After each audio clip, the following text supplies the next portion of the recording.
the Live and Create podcast.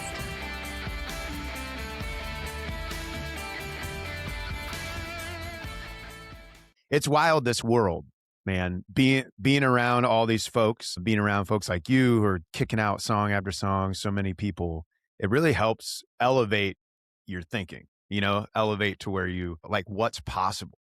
And Yeah. I think for anyone who doesn't know what we're talking about, we're both part of the Sync Alliance, and we're both making sync music plus other types of music, plus like doing live performances and all that. But the sync world is just different than everything else. But yeah, just seeing folks that Josh has brought together, incredible. Like you said, just the caliber, the what's the word, the consistency. I think those are the two things I'm like, okay, how do I keep raising the bar on both of those levels, and then seeing everyone experiment. And then so the other piece is talking about briefs. For those who don't know, we have to, sometimes we get requests for songs, and we just have to scramble to either, ideally one day, for me, ideally I have the song already. I'm laughing because I know exactly what you're about to say. One day I could just send it. One day, right now it's just like, hey, who's ready to do this? And my producing chops are pretty basic, so I definitely rely on other people. But yeah, we've done a couple of those, and it's definitely a full court press when that happens. Yeah, I was sharing with somebody else. I'm like, yeah, we're doing this because eventually I'd love to be able to turn over songs in a day, which is what a lot of the folks like that we're around now, some of these higher end folks, that's what they're doing. I'm like, okay. And we, as a band, we went from, it took us literally like a year to demo, to finally get in the studio, to finally get the mastering, mixing, all that. And then we started doing once a month, and this one was like, okay, 7 days. I'm like, okay, next step, when do we get to do the one day? But like you said, ultimately, as we're building this catalog, one day we're going to be like, oh, they need a EDM/rock thing for video games. Like, here's a nice EP we already have, and slide it over. And that's what we're building to. I think the one day turnarounds too happen if people like may already have certain things that are close, like, I don't know. I'm sure it's not impossible for people to do from scratch in one day, but I'm like, I wouldn't be surprised if they have some kind of head start, or like, we did one for one brief where the producer already had a couple beats. We're like, oh, this one works, and we just kind of ran with it versus him having to create from scratch. And so I think things like that make it a little bit more doable to make the whole process in one day, for sure. Well, that's a good friend of mine. He started writing in the sync world, got signed by a company, and I was asking him what it was like. This is my first introduction to sync licensing. And he goes, well, we come in at 8 a.m. And he said, kind of like you, he's like, we always have an idea. We know we have some kind of nugget, but we come in at 8 a.m. like you would at an office. He said, by 5 p.m., we have a fully produced start to finish track. And I'm like fully produced? And he's like, yeah. I was like, it blew my mind. How many people are working on it though, right? Because I also think that it's a large record company he was with, and so I'm sure they have 2 engineers in the room, a producer, they got vocalists back, and they're all ringers. Like everybody they bring in, they're okay. We need a guitarist, so it's a cat who can do like just lay it down. You're just like, dang, and that's amazing. Just to be able to have the resources to do that, that would be a dream. It's interesting for me when I first started making music back when I was in high school. The dream was always like, oh man, I can't wait to know a bunch of producers and they just send me beats. And like in that journey, I've had people send me beats. I've had to buy beats and all that stuff. But to be now in a community where it's like there's an agreement, like you're gonna send me a beat, I'm gonna make a song. We'll both own the song. We're both gonna pitch it. Already feels like a dream. So to then have it like amplified when we're out of our bedrooms and like in full studios and doing all the things together and not just virtually, I think that would be the next level. But right now it already feels like a dream come true of like, damn, getting these fire beats, and then I get to just make songs and then keep it moving. That's amazing though, to hear you say that's what you were dreaming about it, and here you are already walking in that dream and still on the path. Now, you said that was high school when you were dreaming about it, right? Is that where you first fell in love with rapping and performing, or did it start earlier for you? Performing was much later. I was definitely, I'm a bedroom rapper now, but I was definitely like a bathroom rapper. You stepped up from bathroom to bedroom. It was like in the shower or whatever, like back in the day, they used to have like, right now we're making sync songs that are like super tight. Like there's like very tight intro, tight outro, but like growing up in 90s hip hop. It was like really long intros or long outros. And it's like, great, and then this artist did a song and they have the outro and I can just rap on there and just kind of know to myself that like I'm a rapper, I'm working on rhymes. But I started with poetry probably like early elementary, like writing love letters and stuff like that, like So little love notes. poetry. Yeah, little Most love people, it poetry. starts with trying to pick up somebody. They're like, Yeah. I'm going to learn to play guitar because I want to impress the girls in Yes. college. Or for you, you're writing poetry, and Yep, you yep. said late elementary, Yeah, starting yeah, to late elementary, and then I was coax like, those then ladies in.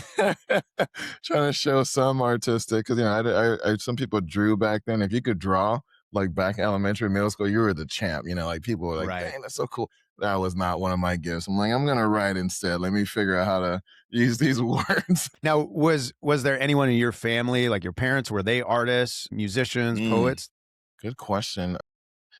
My mom like sings more through church and like being part of choirs and more like informal like that. And my dad passed away when I was pretty young, so before I really understood my own artistic gifts, he was already gone.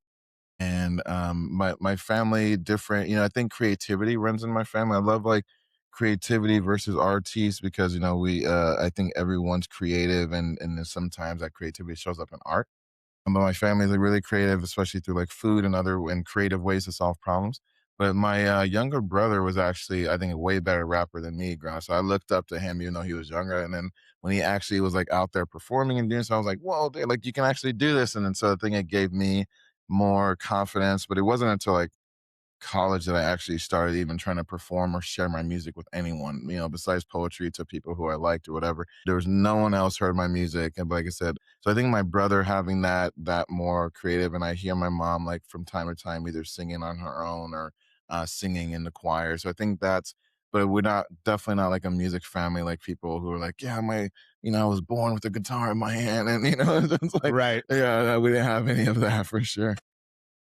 No, I feel that my family, not musicians at all. Like Mm-mm. pretty much no. One of my sisters sings a little bit, but not a ton. My dad even shares a story where my little sister, they were at church one time for Christmas Eve, and he's singing, one of the hymns, and my little sister is like 2 or 3, reaches up and covers his mouth. So apparently I didn't get that from him. Apparently he's terrible at it because 2-year-olds don't lie, man. They don't lie.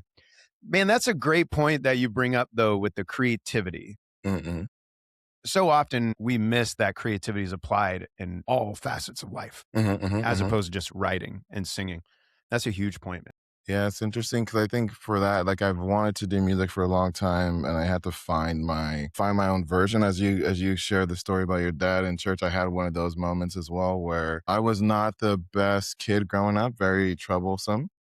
And so eventually one of the churches we were going to, the drummer in the band, I don't know how the conversation happened, but eventually he's like trying to take me under his wing. And so remember he showed up one day to my front door and like invited me to come and like learn how to play drums.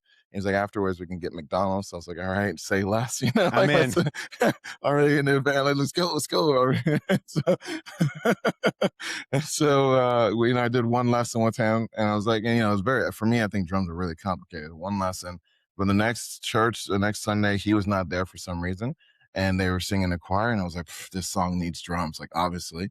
And then so I walk up, and I'm sitting behind the drum, and I'm like trying to do something During the service, you during just the walked service, up. like during while the choir singing, I'm like, yeah, this is my moment, like in when you see the underdog story, this is the moment, I'm filling the gap, which I was not. I just remember seeing my mom, like I've gotten in so much trouble before and after that, but like that was like probably the most disappointed. Like she was like hands on her face, kind of like trying to hide. I was like, all right, this is not She's for like, me. I love you, but I'm not claiming you right now. I'm not even sure if it was love at it, but she was like, just get off the stage.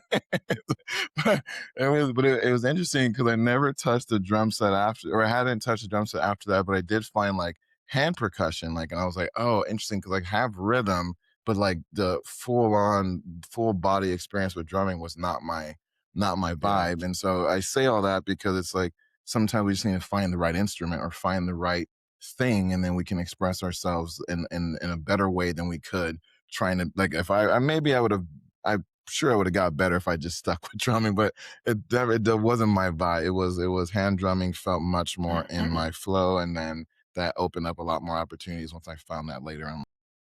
That's cool. Well, and I think, even though I mean, one, it was a great story, so worth it. Yeah. But even though it didn't work out, you didn't become a famous drummer. I think that's part of the path too, is taking those risks. And maybe it's like, oh, you get super embarrassed, but then it's that moving. I forget how they say it. It's like if something's moving, it's like a physics principle. If something's moving, it's easier to direct it as opposed to Oh, a interesting. non-moving option. I'm butchering it, but after But I this, get I'll the look it up and I'll philosophy. Yeah, I send you like that. something. Yeah, I look at it that way too. I feel like even in the music world, I've tried so many different things where I thought, oh, this is the thing. And then like get Mm-mm-mm. 3 months in, I'm like, oh, this is not the thing. Or even DAWs or all these things. It's just like, oh man, we can go all in, and then realize that was just a stepping stone to the next thing. Absolutely. Absolutely. That's powerful. So you get to college, right? That's where Mm-hmm. you start performing. Was it someone who came along and said, "Hey, you got something, get out there," or was it something you just knew internally, I need to take this risk? Good question. I think it was so I did a lot of freestyle rapping. So before, remember I tell you the dream was like to have producers who would send beats, because there was a time where I did not have that. And it was just like, oh, let me get beats online. I didn't have any production skills. Like today it's a lot easier, I think, to even find YouTube videos. Back then, this was right before YouTube was a big thing. So like if you're trying to learn that, it's just like that's not happening. So I don't it, know how all I people learned anything before then. it's called books. So I was like, I was gonna grab one, but I don't even have one close to me. I can't even be like, it's called a book. I have to go in the other room and get a book. It's somewhere. It's somewhere. I mean, I just, that's why I think for anyone who wants to be creative, like there's so many more resources that I'm super, I'm grateful for. But anyway, so in college, so I was doing a lot of freestyling, which is when I said I was the bathroom rapper. It's like, oh yeah, I'm freestyling and kind of like honing that skill. And then I think I started building like a community of friends who I felt more comfortable doing that around. And that was like low stakes in college. We're all getting to meet each other.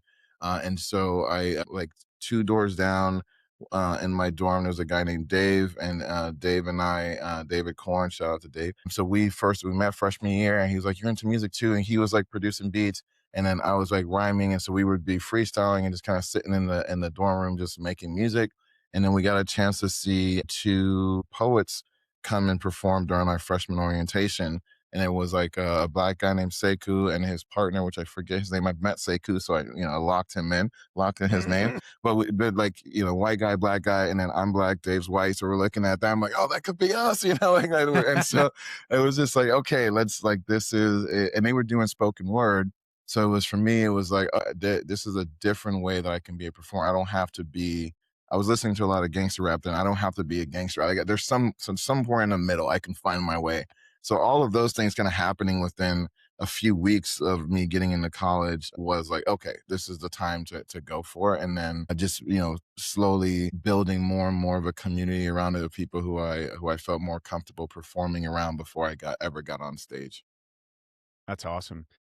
Man, I hear in that too, the freedom of discovering like your own voice. Yeah. It sounds like you were starting that piece. And that's interesting because, getting to know you over this last year and some of our collaborations that we're working on, you have such a positive bent to you, this hopeful message that's just oozing out of you. So it's funny to hear, you started listening to gangster rap. I tell people I used to hate rock and roll, and that's all I listened to growing up was like gangster rap. And then I heard Nirvana for the first time, and it saved my rock and roll soul, is what I said. And it finally, brought me to where I'm at now. I still love rap though. Yeah. Anyways, all that wrapped up with, you said earlier, you also used to get in a lot of trouble as a kid, which is, it blows my mind because the Kemy I know, I can't imagine is out there, getting in trouble or causing problems. Yes. Where did this ethos of positivity and hope, where did that originate for you? I'm glad you're like tracking all these pieces. These are great, great questions. It is interesting. Like, I think also just in pointing out with the gangster rap and coming from a non-musical family, this is the songs that were popular and what was available. Like there wasn't anyone be like, here's the underground, like, hip hop that you should be listening. It was just like whatever's mainstream and popular, That's all it MTV, was. BET, The Box, all those things, like whatever that was. So I was still exposed to like we were making a demo that sounds like Linkin Park. Like they were one of my first like rock kind of bands. I was like, oh dang. And then like hearing Nirvana I think it was on one of our middle school lessons that we listened to Teen Spirit. So it was like I was getting exposed to Cheers to that different. middle school Yeah, teacher. that she rocked. I mean, she told we like read Catcher in the Rye and listened to Teen Spirit. So those like moments stick with me. I'm just like, okay, there's like there's more music out there then, and which is why I think a lot more you'll hear in my music. Like there is I love like people coming in and singing melodies and like trying different things that are not just like classic rap. But anyhow, the ethos of hope and positivity. So I mentioned earlier that my dad had passed away. So on my 13th birthday is when he actually had a hit and run accident with a drunk driver, like early in the morning.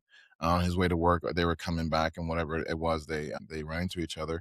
And so that was a really big wake up call for me because he made it out of that accident. He was the only one out of 5 people involved to make it out of the hospital, and then passed away 2 weeks later. So it was kind of this crazy thing of like I lost my dad, I have him back, and then I lost him. So it was like an all around this thing around my birthday, and just like, oh, what should my birthday be? My 13th birthday, becoming a man. So there was a lot. It was basically the first time it really hit me that like this life is not about me. Like, just like, all right, I knew that, I got messages about that, but it was very clear this is not just about me. And then because of that, and I was the oldest, I have 9 siblings, 7 sisters, two brothers. And so my oldest brother was in the army at the time. So I kind of became the man of the house at that point with my dad being gone and my brother being gone. And it was just interesting, like shifting into a place of responsibility where like the shenanigans of getting in trouble were not really going to fly anymore. And Hmm. because of that, Everybody's looking at you in a sense, and you're like, I yeah, I can't mean, they were keep already doing this. looking at me because I was getting in trouble, but I felt like a better responsibility of like, okay, like any trouble that I do now is like adding more on like group of people's already grieving, and like, and it was interesting because at school they activated like more supports for me because I was already struggling, but like this, that could tip me over the edge. And I was already like in special education because I was like the kid who was not doing so well in school and falling behind and all that. And so, but because of that, I had like the craziest part is I remember seeing two of my teachers, like one teacher, one counselor who came to the wake.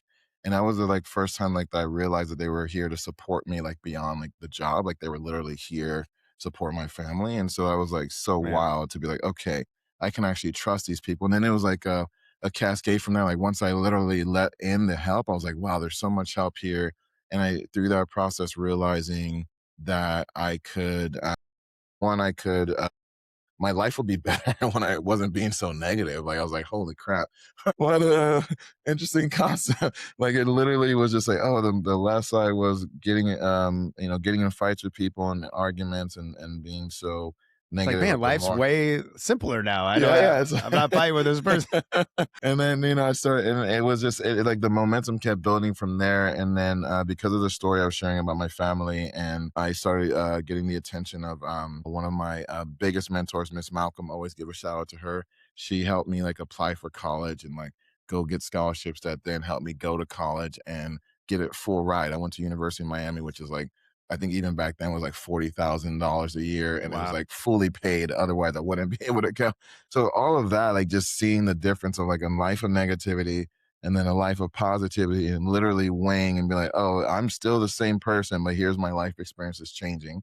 So I was like, absolutely, let's go this route. And then started getting into free hugs campaigns and like, and doing things that were like random acts of kindness, and just seeing how I could, what I do in this moment could totally make your day or break your day. Like, it's like, in that right there reminded me of like, oh, this is not about me. And I have the ability to actually make a positive impact on other people. And I can do it with a simple gesture of positivity. So then that would just kind of snowball to where we are here today. And this is That's our last thing I'll say. The piece oh, around the sorry. music was I realized not that music negativity was like, I just realized that the more negative messages I was listening to on repeat, the more likely I was to bring like negative, negative energy. And so, and like I still listen to certain like gangster rap song, but I filter it differently. But it's like the idea is like I want to make music that people want to hear, and that if they're listening to it, it's gonna make their day better. Like that was kind of the synthesis of all that. Wow, man. I think it's really powerful that your hope and positivity that you now spread to a lot of people was birthed out of just a very painful part of your life. Mhm, And mhm. but now out of that, like you said, it could teeter either way, but then it teetered to where now you're making a huge impact with a Mhm, lot of mhm. people. As far as the public speaking goes, because you do a lot of keynote speaking, where did it enter the picture for you in the path? Well, as I mentioned with the journey of like literally being a kid who had been expelled in special education and then graduating at the top of my high school class because of all this support and help and getting these scholarships, I not only did I get a scholarship then in senior year, but I also got what's called the Silver Knight Award, which is like 15 out of all the seniors in our. I live in Miami-Dade County, which or I used to live there. It's huge, right? So 15 kids out of all of those get one of these awards, and I got one. And I was I was like the maybe the third or fourth one in our school's history. And so they were like, okay, this guy should probably speak at my own graduation. And so that was the first time I got to like speak like that in front of an audience. And I was like, oh, there's definitely something about this that I enjoy, right? I watched the video and this is like one of the only like written speeches that I've read like, verbatim, because it was just like, like they told me you have to say it exactly like this.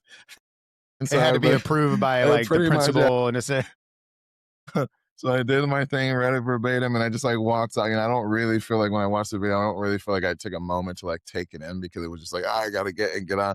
But that definitely hooked me for like, oh, there's definitely something here about speaking in front of people and trying to create an experience. So then I was like a tour guide in college, and after I started giving free hugs and getting kind of more known for that, then schools would ask me to come speak to their kids. So it's just kind of snowballed from doing something that I felt really excited about, and then people taking notice and wanting me to talk about. hmm, that's pretty cool. They got invited to do it. Yeah. Wow. So And you now said that's free when it was the hugs. easiest, right? That's like when you're getting invited, kind of like if you might get invited to do a show. Once you start trying to make it professional, it's like, hey, those same invites are like No, fewer everybody's or like, far between. When you say how much, no. what's that? When you said the free hugs thing, I've seen something about. I feel like I've seen stuff online. What is that, like an official movement? Like what is that? Good Because you've question. mentioned it a few times. The free hugs. So there was a viral video that came out. So I went to college in 2006. So viral video, maybe 2005, it came out. Gentleman out there with the free hug sign and Yeah. the kind of cascade of what happened. So basically, a lot of people started doing free hugs, and so or like just giving that out in like public spaces.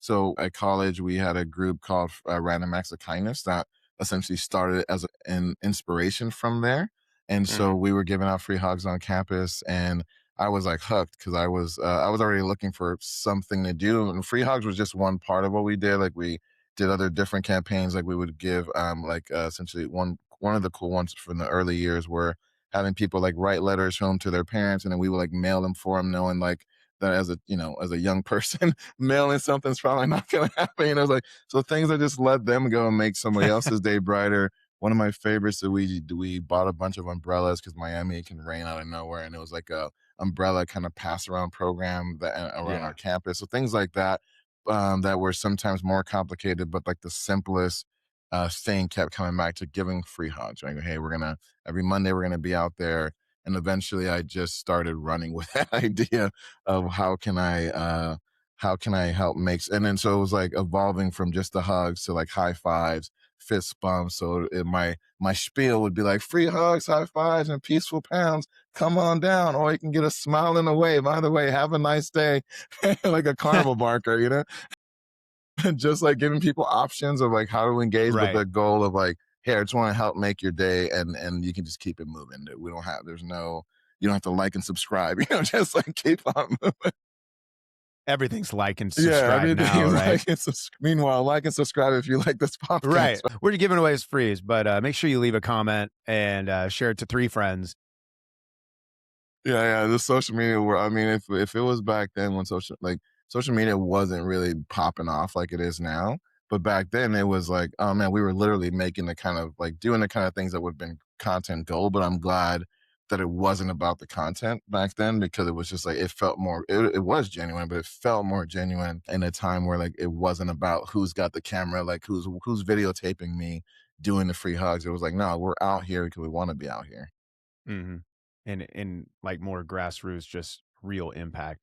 The social media thing is so challenging. The thing the word I've been thinking about a lot is the word value, and trying to figure out how to bring value to our fans with my band, how to bring value, with my solo stuff into the world. I'm trying to be part of it. But yeah, it gets, because it's all coupled together with the likes and the comments and the shares. It always seems to get like, I don't know, like conflicted.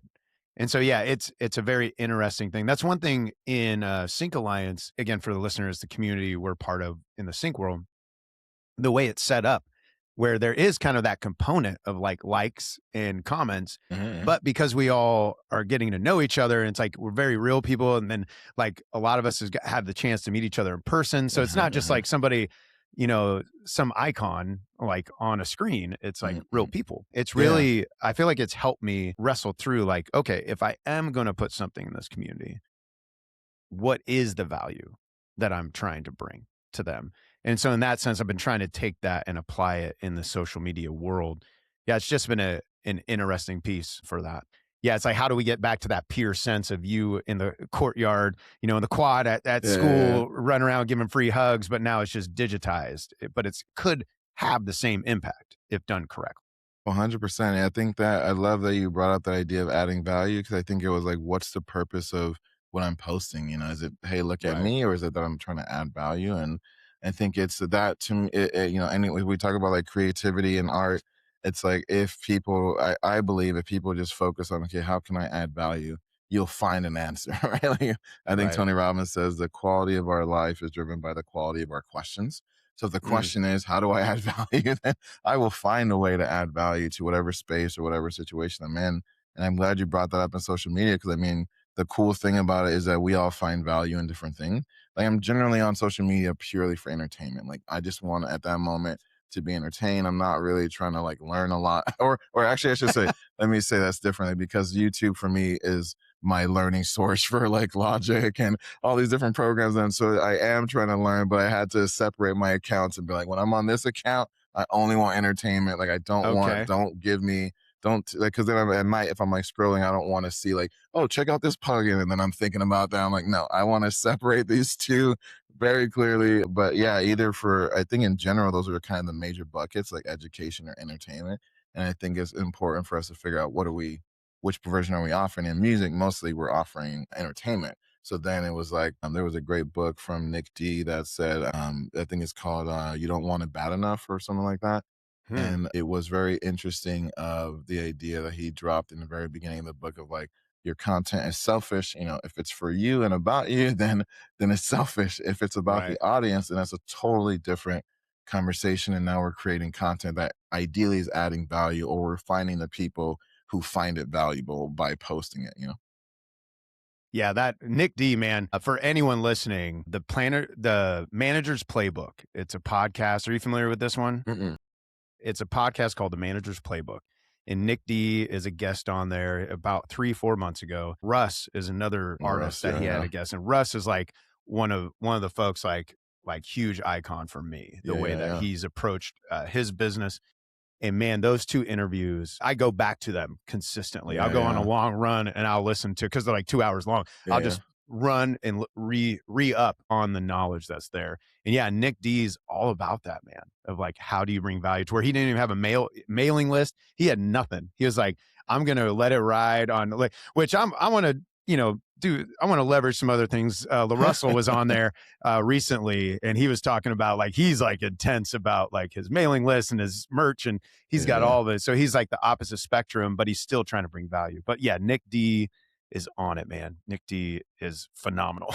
Yeah, and I love what he, in the book, he also helps, like, one of the first paragraph chapters is like, what's your goal? He's like, my goal is over here. I don't need all the mail lists. I don't need the merch, whatever. I literally just want to be able to make music on my own time and support my family like that, and he's like, great. Right. So from that perspective, he doesn't need to scaffold everything, but Russ might have a different goal. Like, I want to be, whatever. I don't know Russ's goals, but that's why he's doing all the other stuff. So I think and that's what was interesting for me of social media, I mean, I was posting on YouTube on the very early days, and so I've been trying to go viral since it came online and Facebook I was feel a you, bro. thing, and it's like I've been trying. So like this, yeah, and I was releasing a song a week, sorry, a song a month, no, it was a song a week. I started a song a month and then a song a week, but I was using like AI tools to like make the music faster.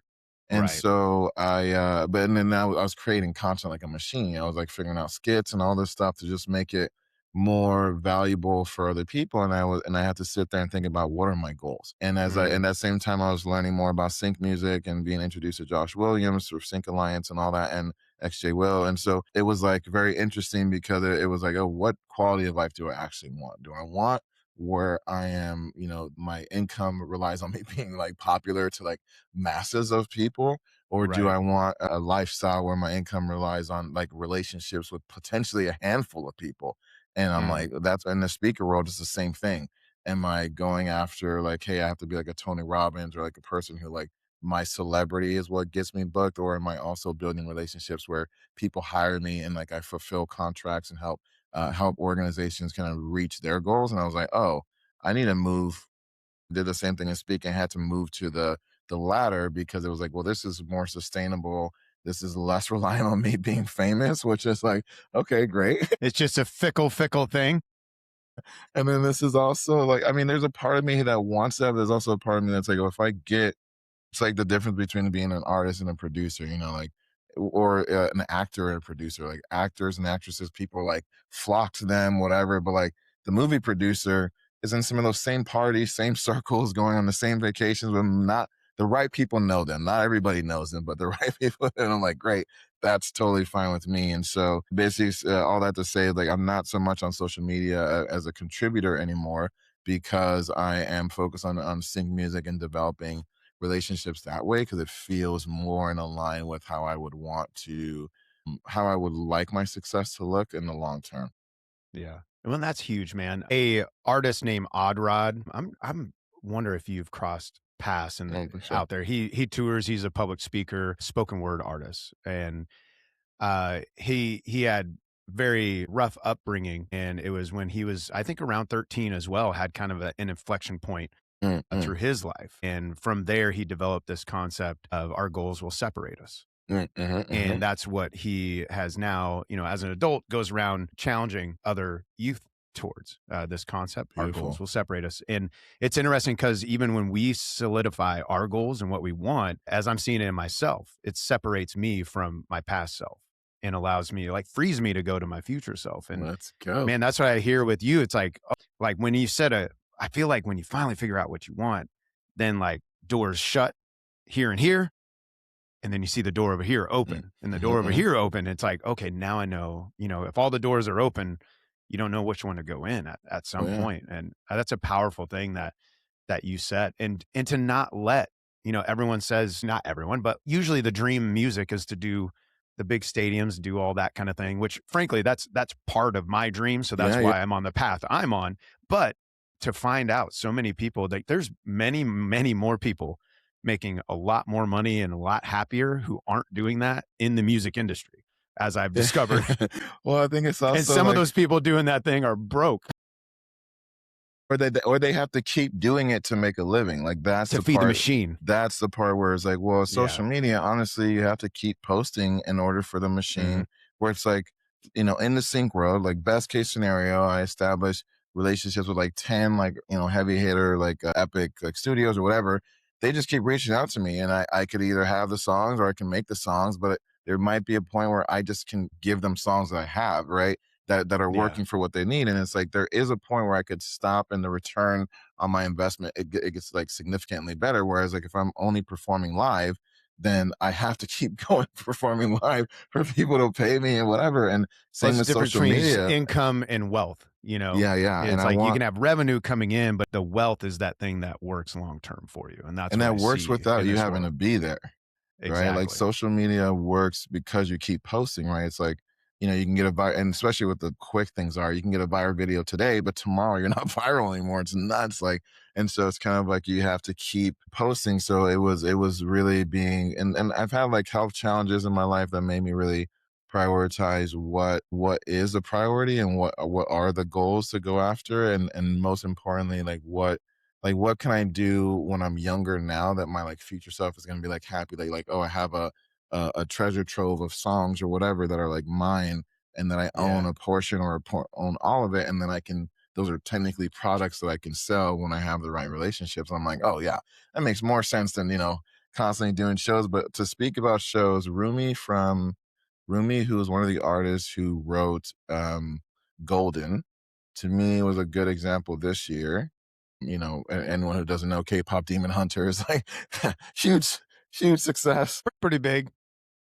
Pretty good. Golden, yeah, pretty good. And so Doing all right. yeah, yeah. And so if I understand Rumi's story, and hopefully I'm even saying her name correctly, but she was training to be a K-pop idol, and then basically aged out of that system. So like you're going through all the programming to like be a K-pop idol, training, singing, dancing, and then aged out. So then when she aged out, she went to music school to like learn how to produce and all that stuff, and then was essentially starting to create sync music. So when the creators of K-pop Demon Hunters found her, I was like, oh, this is a perfect fit. And then she went from working on the song to then becoming like one of the featured voices because of her work was so good. But now after Golden is out, she gets to go and perform. She gets to like, so to me, it's like, oh great, this is a back door into what I'm talking about, where it's Yeah. like, I love performing. That's one of my favorite things to do. However, as I've discovered, especially doing more rap music versus like, I think if I was playing rock or some other instrument based music live here in Florida, I would fit in. I think once we start going to electronic, people pretty much go hard lean into DJs, right? It's like Right. rap is not, at least what I have found. Anybody who's listening to this, if you know better, please, in Miami, Let me South know. Florida. If I was in Oregon or Denver, even just very random, these places have better hip hop communities than here in South Florida, from my perspective. So please correct me if Right. I'm wrong. I would love to be wrong and plugged in. But all that to say is that it's a much more of an uphill climb to get shows and to lock things in. And I have been performing with a live band, but it's still like a thing that's like, okay, in order to make it as a live performer, then I have to do a lot of covers. Do I want to do covers? Is this aligned with Mhm. my goals, or do I want to do more of my originals? And so all of that to say is like, I would love to perform live. And I know that when I have some more success, those doors will open up again. And so I'm Right. just kind of like being patient and developing skills along the way.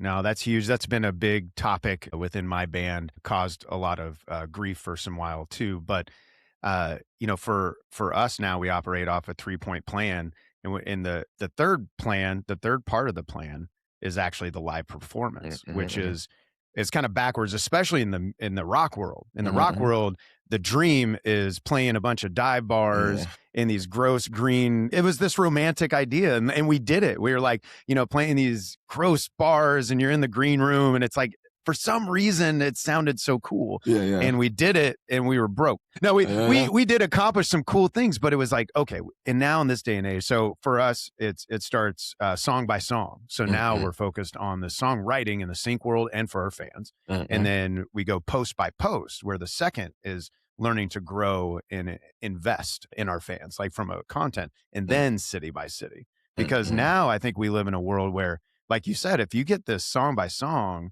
who was it? Rumi? Was it Rumi? You Yeah, said, yeah, and then where hopefully I said she her name has, correctly, yeah.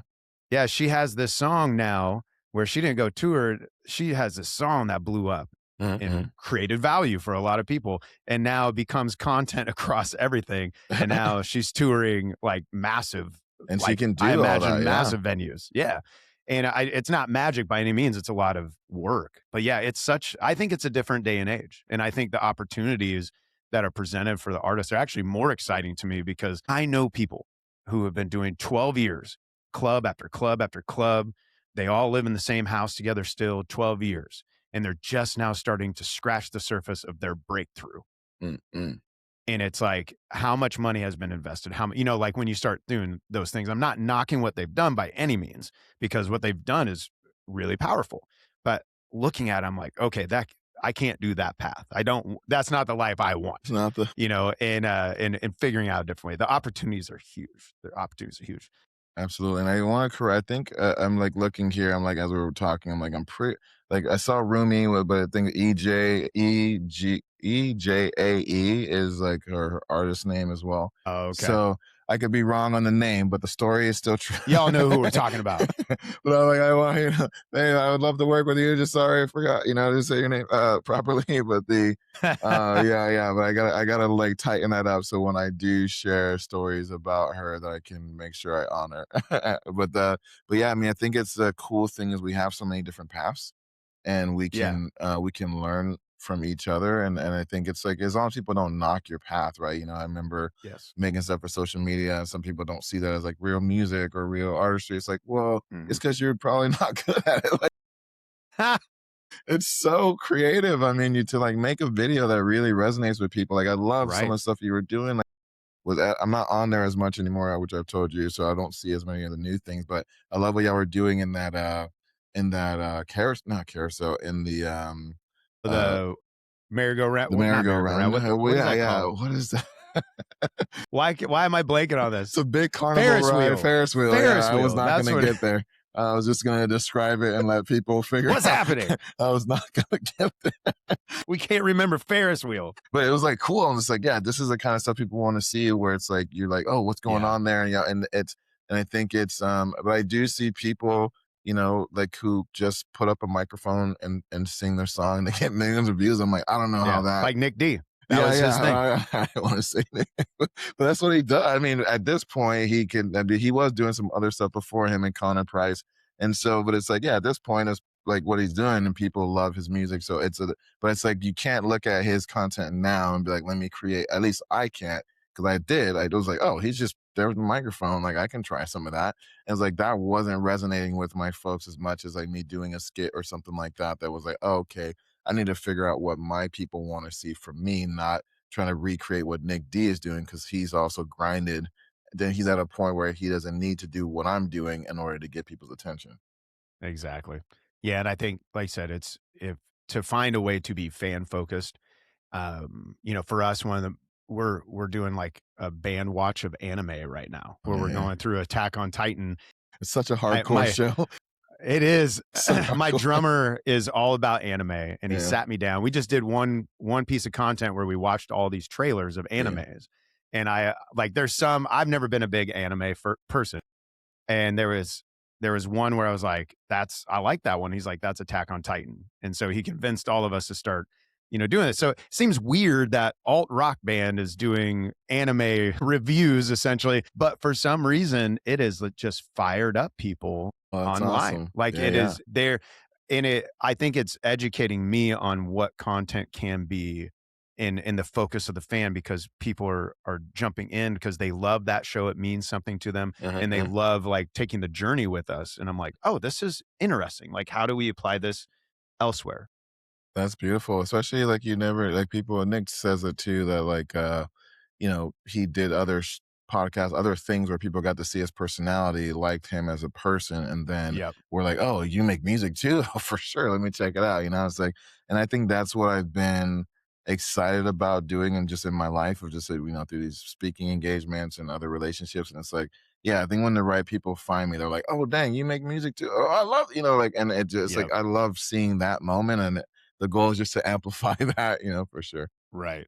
Well, and like they say in the sync world all the time, it's the get rich slow program. And that's even in that with the content, if you do it well and it's going to connect and build something, I think it is that same thing. Like you say, just like you start, oh, I like you here. I like you here. Oh, now I'm invested. Like La Russell, Russ, Nick D, Connor Price, all these rappers that I love and look up to. Like it's how it started. Like it was more the business end that drew me to them. Now I hear their music, and now I hear like they got their products coming out. It's like, okay, now I get this.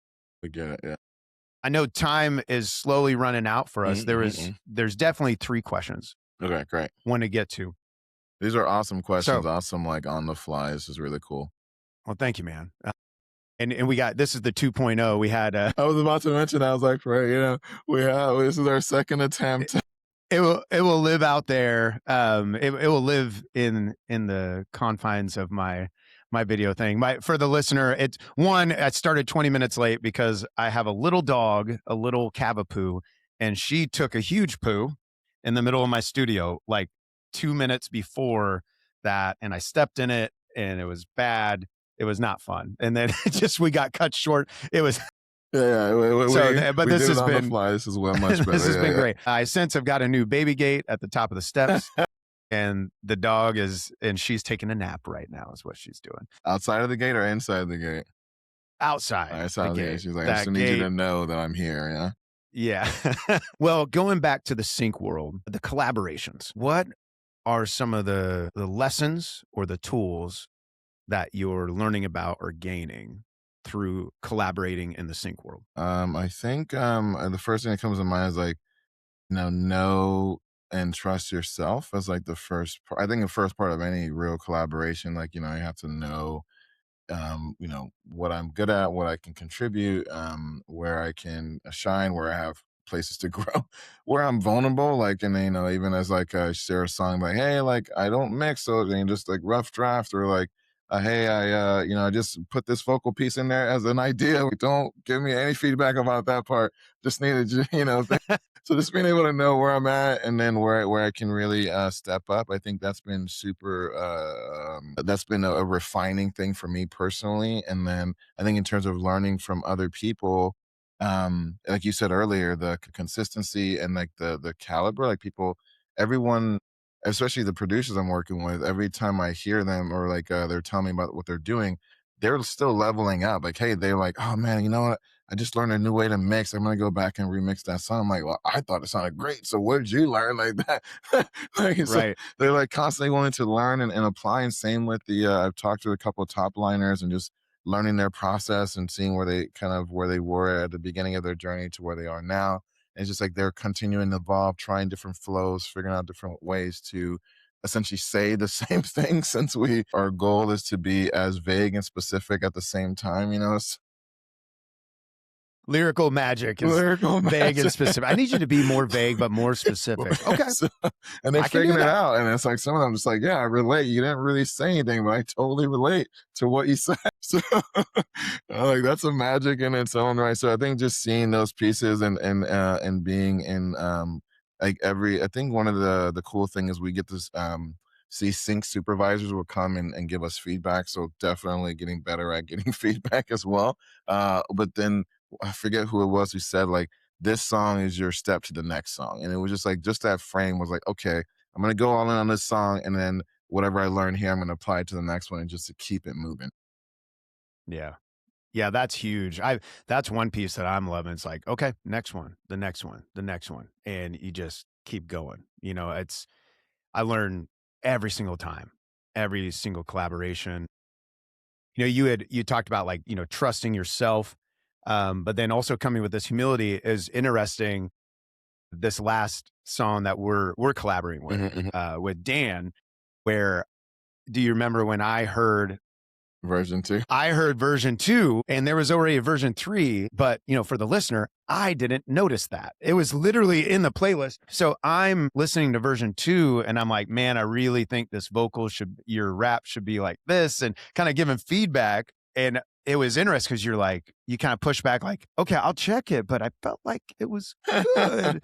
And like, so we kind of did this little dance and we had like the conversation online. Like we did it by text and then we like got into a phone call. Yeah. And I think, because it was all through text. And then we did a video meeting with Dan in there too to talk about it. And then you guys said, or no, it was right before the meeting is when I realized it was version 3 was out there. I was like, oh, yeah, I have no more notes. We're good. But I felt like it was a cool moment for me.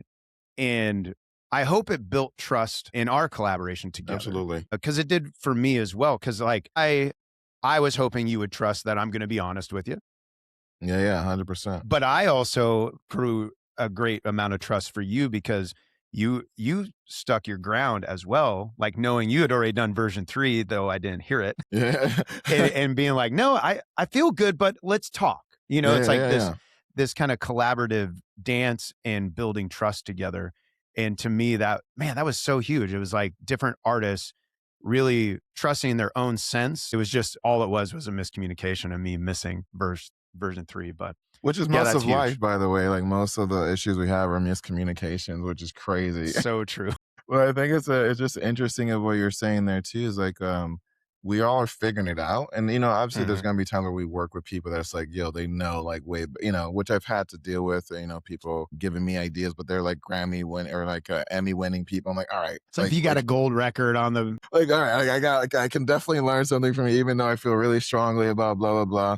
And so yeah, I appreciate that we could have that discussion, and then and I think it was great of you to like do it as a call. 'Cause it was like, well, we're missing something in text, and so it's like, great, let's just get on the call and also knowing as part of the notes for anyone who cares is like we were talking about like delivery, or we were making more of a rock song, which as we just established, I'm doing more hip hop.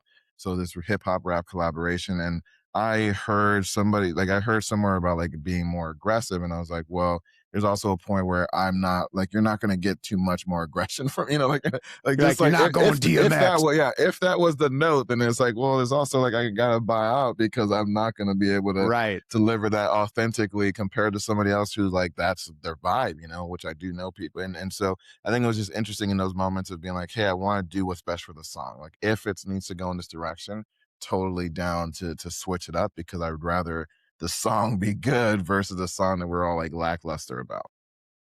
Yeah, and that's a good point too. Is like just one word meant aggressive meant one thing to me, and then you heard a totally different thing. And then again, we just had to work that out and figure it out like through reference tracks. Oh, okay, I gotcha. And the funniest part for me is that the whole time it was already fixed, and I was wasting everybody's time. But we got super the clear other on what we lesson I wanted. learned is look deeper into the playlist. Look deeper. Is Well, there a back to all version the 3? different systems that we have. There's like now all these. It's not just like you can be great as an artist, but now you have to get great at disco. And just like, all right, Yep. there's some different worlds. Yeah, I'm Well, glad and we have that's that. your systems thinking. That spreadsheet's incredible. I've been looking at that. There's a program called ClickUp that I'm working on internally with my band to kind of to give us processes for all of this. Nice. And ideally, I'm hoping to be able to roll it out long term with other collaborators. But Yeah, well, because it's last like a two project questions. management. Yeah. So there's project management and the CRM. I just decided Yep. to put more time into the CRM because that's definitely where we have to track our clients, but both are Yep. needed. So I'm glad you're building that as well. It's so true. Well, last two questions based off the podcast name, Live and Create. Right now, how would you define living a great life? Oof, good, big questions. Just to end on a light note. So wait, say the question one more time. How would you define living a good life? Yeah. Yes, I saw a quote in my email. I'm not remembering who it was, but they were saying a good life is one that you don't need a vacation from. And I was just saw it this week, and I was like, oh, it's an interesting concept of like living a life where we don't need a vacation. Like, yeah, we might need breaks or whatever, but I think living a life where we're feeling fulfilled, and any vacation or trip is like a extension or like a what's it called? Just a way to expand the adventure or kind of experience more versus like, oh my God, I can't, like, I gotta get out of this or I'm gonna burst. My head's going to. Yeah. So I think that to me that resonates right now, especially as I'm learning a lot. But I think a life that is of value, that feels rewarding and feels like I don't need a vacation from. I think that would be. Really like what you said. I don't know if I've heard anyone say it, that vacation becomes an extension of the life you're living as opposed to an escape. And that's cool. I'm going to be sitting with that because yeah, if it can be an extension of this beautiful thing we're doing. So Yeah, I I mean, love it. that's great. I'm glad you heard that because I said some version of that. I'm like, that's great. Let's go for that. Well, for the last question, right now, how would you define creating great things? How would I define creating great things? Well, we know that just like beauty's in the eye of the beholder, so would great things be in the eye of the beholder. I think it would be for me right now. It's like creating song. Like if I'm talking about music, creating something that I'm proud of. I think um, that makes it the initial level of greatness for me. Like, oh dang, that was awesome. I love that verse. Like I love the metaphor, whatever it is, that feels like greatness. And then if it's something that other people resonate with and really like enjoy or find meaning from, that's like another level. I used to always have them two together, and I'm like, no, no. Well, part of the reason I love sync music now is that I just get to make songs that I really love. And some of them, I love the first draft, and the final version is even better than what I loved in the first draft. So I think creating something great is creating things that I'm proud of, and ideally things that make a positive impact on other people. That's awesome. Well, let folks know how they can connect with you, reach out and collaborate, I or was gonna say check out I'm your next close for show or speaking connections. No, engagement. no. Well, I'm online sometimes, but everywhere under Kemy J, Kemy, and then J. And if you go to my website, there's also ways to contact me there. But everywhere under Kemy J, we actually have a show at the. I don't know when this comes out, so I don't know what show to plug, but we have a show. It's next Thursday. So what is Okay. that? The 15th or something? Okay. Well, we would have just had a show at the Hard Rock. The 16th. There you go. Playing So at the Hard Rock. If you're listening to this, maybe you were at the Hard Rock show. Yeah, maybe you're there at the April 11th. But yeah, we will have shows have been more sporadic because, as we just talked about, focusing more on sync. But please reach out if you love to hear some of the music we're creating, and I'll share a disco link with you through our newsletter, so that way you can hear kind of the things that are happening behind the scenes. That's awesome. Well, thanks for making the time. Yeah, for sure. Thank you. This is a great podcast. It's been a long week, but this helped to rejuvenate. Now I got to get ready for this show, and just grateful for you and what you're building, man. Thank you for listening to the Live and Create podcast. If you like what you heard, make sure you subscribe and leave a comment or a review. The Live and Create podcast.